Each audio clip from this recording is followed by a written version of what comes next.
Hey guys, welcome to my channel. ఈ రోజు అయితే మేము కోరల్ ఐలాండ్ చూద్దామని వెళ్తున్నాము. దాంట్లోనే పికప్ చేసుకున్నారు అనమాట. మార్నింగ్ 8:30కి పిక్ చేసుకున్నారు. ఇట్లా ప్యాకేజ్ లో బుక్ చేసుకుంటే అయితే వాళ్ళు టైం అంటే టైంకి ఉంటారు. మేము క్లూక్ లో బుక్ చేసుకుని ఉండే. ఎంత పడింది నాకు కూడా తెలియదు. అప్పుడు నేను ఎందుకు పుట్టినానా అనిపిస్తుంది సార్. సో 5,000 పడింది అనమాట 2 persons. కయాకింగ్ ఉంది, transparent kayaking plus drone shots అంట. ఆ ప్యాకేజ్ లో డ్రోన్ షాట్స్ అని ఇచ్చిండేవాడు. యా, ప్రెసెంట్ అయితే ఇక్కడ కోరల్ ఐలాండ్కి వెళ్ళడానికి ఈ జనాలందరూ వెయిట్ చేస్తున్నారు. అందరిని ఇక్కడ గ్యాదర్ చేసేసి సంత తీసుకోపోతారేమో అక్కడికి. ఇంత ఘోరంగా ఉంది కదా, మాడిపోయేటట్టున్నాము.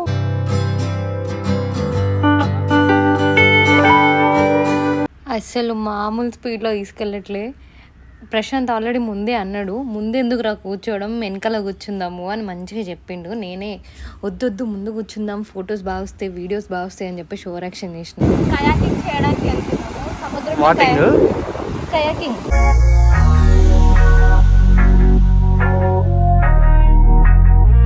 నాకు లంచ్ కూడా ప్యాకేజ్లో ఇంక్లూడ్ అయ్యే ఉండే. సో వెజిటేరియన్ కాబట్టి నాకు రైస్, థాయ్ కర్రీ అండ్ కొన్ని steamed veggies and French fries ఇచ్చాడనమాట.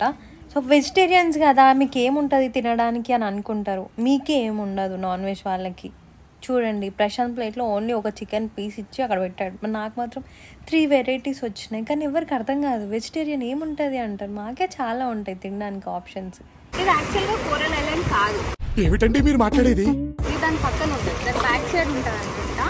దీని పేరు హార్టిన్ బీచ్. నాకు తెలిసి కోరల్ ఐలాండ్కి వచ్చే కన్నా ఇక్కడికి వస్తే చాలా బెటర్. ఈ ఐలాండ్ మొత్తం కోరల్ ఐలాండ్. ఫోటోగ్రాఫర్స్ అంటే ఫొటోస్ పిక్చర్లు ఉంటే మాత్రం ఇక్కడికి రండి. అక్కడ ఒక చిన్న బ్రిడ్జ్ లాగా ఉంది. మీరు అక్కడ ఫొటోస్ తీసుకోవాలనుకుంటే అక్కడ ఫొటోస్ తీసుకోవచ్చు. అటు సైడ్ ఎట్లుంటుందో నాకు తెలీదు, మేము అటు సైడ్ వెళ్ళలేదు. పెట్టకు.